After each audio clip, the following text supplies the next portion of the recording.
മൈസൂർ കൊട്ടാരം ഇന്ത്യയിലെ ഏറ്റവും മനോഹരമായ രാജകൊട്ടാരങ്ങളിൽ ഒന്നാണ്.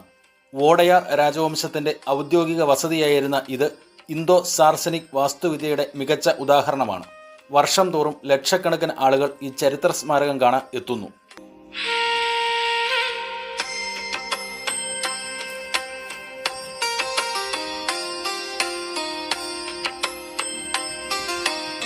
യഥാർത്ഥ കൊട്ടാരം 14-ാം നൂറ്റാണ്ടിൽ തടി ഉപയോഗിച്ചാണ് നിർമ്മിച്ചത്. യുദ്ധങ്ങളിലും തീപിടുത്തങ്ങളിലുമായി ഇത് പലതവണ നശിക്കുകയും പുനർനിർമ്മിക്കുകയും ചെയ്തു.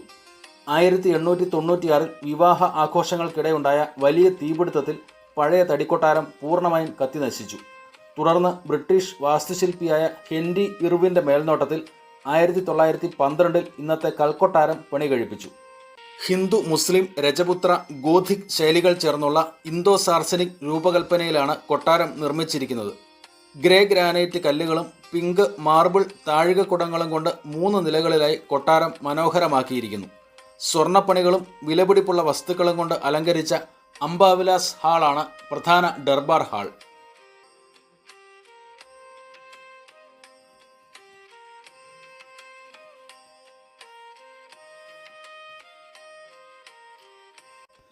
മൈസൂരിലെ ജഗൻമോഹൻ കൊട്ടാരത്തിലുള്ള ശ്രീ ജയ ചാമരാജേന്ദ്ര ആർട്ട് ഗ്യാലറിയിൽ വളരെ വിസ്മയാവഹമായ ഒരു ജലഛായാചിത്രം പ്രദർശിപ്പിക്കപ്പെട്ടിട്ടുണ്ട്.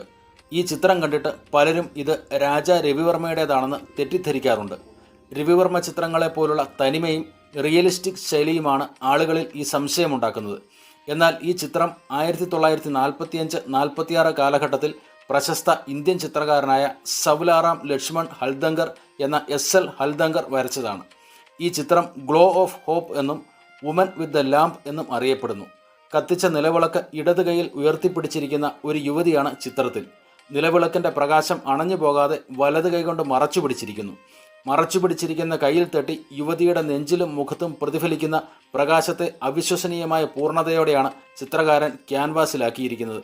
ഇതുതന്നെയാണ് ഈ ചിത്രത്തിൻ്റെ ഏറ്റവും വലിയ ഹൈലൈറ്റും.